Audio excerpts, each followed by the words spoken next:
Assalamualaikum. Welcome to Rehana Kitchen. Hi friends, எல்லாரும் எப்படி இருக்கீங்க? நல்லா இருக்கீங்களா? இன்னைக்கு நம்ம வந்து சஹர் ரெசிபி தான் பார்க்க போறோம். இதுல நான் வந்து உங்களுக்கு ஒரு 3 ரெசிபி செஞ்சு காட்ட போறேன். ஒவ்வொரு ரெசிபியும் குறைஞ்சது ஒரு 10 மினிட்ஸ்ல செஞ்சு முடிச்சிடலாம். சோ டோட்டலா பாத்தீங்கன்னா ஒரு 30 மினிட்ஸ்ல நம்ம சமையல் எல்லாத்தையுமே முடிச்சிடலாம்.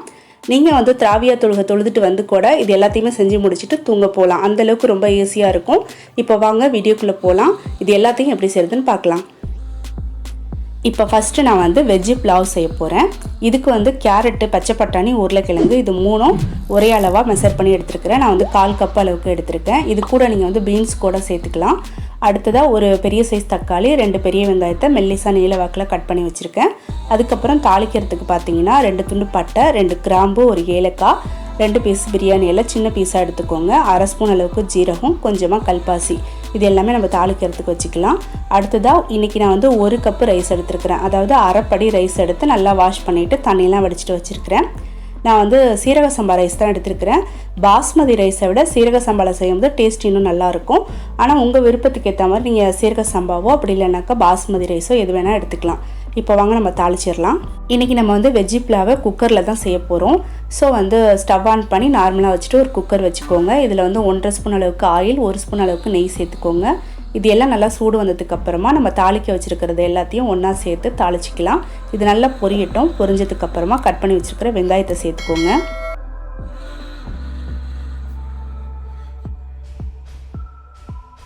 இப்போ வெங்காயம் பார்த்தீங்கன்னா ஒரு பாதி அளவுக்கு நல்லா வதங்கிடுச்சு. அடுத்ததாக நம்ம வந்து தக்காளியும் பச்சை மிளகாயும் சேர்த்துக்க போகிறோம். இதில் காரத்துக்கு நம்ம வந்து பச்சை மிளகாவை தவிர வேறு எதுவும் சேர்க்க போகிறதில்ல. ஸோ அதனால் உங்களோட காரத்துக்கும் டேஸ்ட்டுக்கும் ஏற்ற மாதிரி பச்சை மிளகாய் சேர்த்துக்கோங்க. நான் வந்து ஒரு 3 பச்சை மிளகாய் சேர்த்து நல்லா வதக்கிக்கிறேன். இப்போ வந்து தக்காளியும் பச்சை மிளகாயும் நல்லா வதங்கிடுச்சு. அடுத்ததாக நம்ம கட் பண்ணி வச்சுருக்கிற வெஜிடபிள் எல்லாத்தையும் 1 by 1 சேர்த்துக்கலாம். இந்த வெஜிடபிள் எல்லாத்தையும் மெல்லிஸாக கட் பண்ணிடாமல் கொஞ்சம் திக்காக கட் பண்ணிக்கணும். அப்போ தான் நெண்டு வேகும். அப்படி இல்லாமல் மெல்லிஸாக கட் பண்ணிட்டீங்கன்னா சீக்கிரமாக வெந்து உடஞ்சிரும். ஸோ அதனால் கொஞ்சம் திக்காக இருக்கிற மாதிரி கட் பண்ணி சேர்த்துக்கோங்க. இப்போ எல்லா வெஜிடபிளையும் சேர்த்து நல்லா வதக்கிட்டோம். இந்த ஸ்டேஜில் 1 ஸ்பூன் இஞ்சி பூண்டு பேஸ்ட்டு சேர்த்துக்கோங்க. நான் வந்து இந்த நேரத்தில் இஞ்சி பூண்டு பேஸ்ட்டு சேர்க்கறதுக்கு மறந்துட்டேன். அதனால ரைஸ் சேர்க்கும் போது தான் இஞ்சி பூண்டு பேஸ்ட்டு சேர்த்தேன். நீங்கள் வந்து மறந்துடாமல் வெஜிடபிள் கூடவே இஞ்சி பூண்டு பேஸ்ட்டையும் சேர்த்து நல்லா வதக்கிட்டு இப்போ வந்து சும்மா மூடி போட்டு ஒரு 3 நிமிஷத்துக்கு வேக வச்சுக்கலாம். கொஞ்ச நேரம் இந்த வெஜிடபிள் எல்லாம் வேகட்டும். அதுக்கப்புறமா நம்ம ரைஸ் வந்து சேர்த்துக்கலாம்.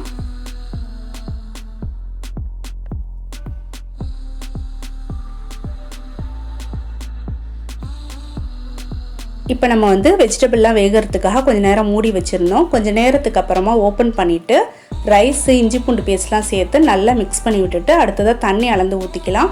இந்த கப்பில் தான் நான் 1 கப்பு ரைஸ் எடுத்திருந்தேன். ஸோ அதனால் அதே கப்லேயே 2 கப்பு தண்ணி அளந்து ஊற்றிட்டு தேவையான அளவுக்கு சால்ட்டு சேர்த்து நல்லா மிக்ஸ் பண்ணிவிட்டு மூடி வச்சிடலாம். நம்ம இதில் வந்து கேஸ் கட்டு விசில்லாம் போடக்கூடாது. சும்மா மூடி வச்சுருங்க. நல்லா ரைஸ் வேகட்டும். நம்ம சேர்த்துருக்க தண்ணியெல்லாம் நல்லா குறையட்டும். அதுக்கப்புறமா நம்ம விசில் போட்டுக்கலாம். இப்போ ரைஸ் பாருங்கள் ஓரளவுக்கு நல்லா வெந்துருச்சு. லைட்டாக தண்ணி இருக்குது. இந்த ஸ்டேஜில் நல்லா ஒரு தடவை கலந்து விட்டுட்டு ஸ்டவ்வை சிம்மில் வச்சுருங்க. வச்சதுக்கு அப்புறமா மூடி போட்டு விசில் போட்டு வேக வச்சுக்கலாம். ஜஸ்ட்டு ஒரே ஒரு விசில் விட்டால் போதும். ரைஸ் வந்து சூப்பராக ரெடி ஆகிடும். இப்போ நம்ம வந்து மூடி போட்டு வச்சிடலாம். ஒரு விசிலுக்கு அப்புறமா ஓப்பன் பண்ணி பார்க்கலாம். இப்போ குக்கரில் ஒரு விசில் வந்து கரெக்டாக ஒரு 10 நிமிஷத்துக்கு அப்புறமா ஓப்பன் பண்ணுறேன்.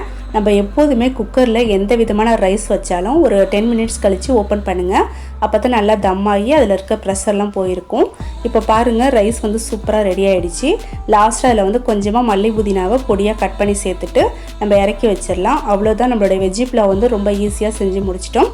இதுக்கப்புறமா நம்ம வந்து பிரெட் ஹல்வா எப்படி செய்கிறதுன்னு பார்க்கலாம்.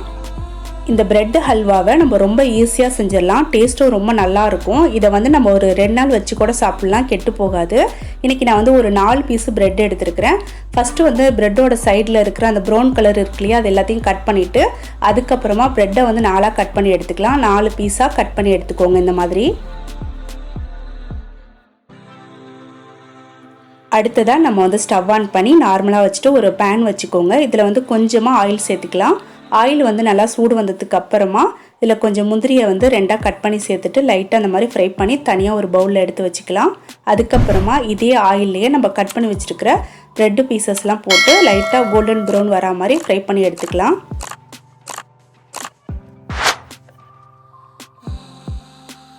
இன்றைக்கி நான் வந்து ஆயிலில் தான் ப்ரெட் எல்லாத்தையும் ஃப்ரை பண்ணி எடுத்துருக்கிறேன். ஆயிலுக்கு பதிலாக நீங்கள் வந்து நெய்யில் கூட ஃப்ரை பண்ணி எடுத்துக்கலாம்.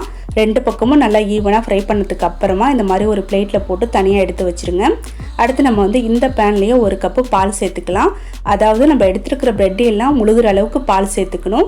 நான் வந்து ஒரு கப்பு பால் சேர்த்துருக்கிறேன். சேர்த்துட்டு கூடவே பார்த்தீங்கன்னா ஒரு அரை கப் அளவுக்கு சுகர் சேர்த்துக்கிறேன். சுகர் வந்து உங்களோட டேஸ்ட்டுக்கு ஏற்ற மாதிரி நீங்கள் பார்த்து சேர்த்துக்கலாம். சேர்த்துட்டு லைட்டாக அந்த மாதிரி கலந்து விட்டுட்டு கூட வந்து ஒரு 2 ஏலக்காவை இடித்து சேர்த்துருக்கிறேன். சேர்த்து நல்லா கலந்து விட்டுக்கலாம். பால் வந்து நல்லா கொதி வந்துருச்சு. இப்போ நம்ம ஃப்ரை பண்ணி வச்சுருக்கிற ப்ரெட் எல்லாத்தையும் அதில் சேர்த்துடலாம். நம்ம வந்து எல்லா ப்ரெட்டையும் சேர்த்ததுக்கு அப்புறமா கரெக்டாக ஒரு 3 நிமிஷத்தில் எல்லா ப்ரெட்டும் நல்லா சாஃப்ட் ஆகிடும், நல்லா வெந்துடும். நீங்கள் வந்து இந்த மாதிரி ஒரு கரண்டி வச்சு அடிக்கடி கிளறி விட்டுக்கிட்டே இருக்கணும். இப்போ வந்து லாஸ்ட்டாக இதில் வந்து ஒரு அரை ஸ்பூன் அளவுக்கு நெய் சேர்த்துக்கிறேன். நெய் வந்து ஆப்ஷனல் தான், உங்களுக்கு வேணும்னா சேர்த்துக்கோங்க, இல்லைனா ஸ்கிப் பண்ணிக்கலாம். இப்போ நெய் சேர்த்துட்டு நல்லா கலந்து விட்டுக்கலாம். இப்போ ஹல்வா பாருங்கள் நல்லா திரண்டு வந்துருச்சு. நம்ம சேர்த்துருக்க நெய் ஆயில் எல்லாமே தனியாக பிரிஞ்சு வந்துருச்சு. ஸோ இந்த அளவுக்கு நம்ம நல்லா கலந்துக்கிட்டே இருக்கணும். ஹல்வா வந்து நல்லா சுருண்டு வர வரைக்கும் நம்ம கைவிடாமல் இந்த மாதிரி கலந்துக்கிட்டே இருக்கணும். நல்லா சுருண்டு வந்ததுக்கு அப்புறமா லாஸ்ட்டாக வந்து முந்திரி நம்ம ஃப்ரை பண்ணி வச்சுருந்தோம் இல்லையா, அது எல்லாத்தையும் சேர்த்துட்டு நல்லா கலந்து விட்டுட்டு ஸ்டவ் ஆஃப் பண்ணிடலாம்.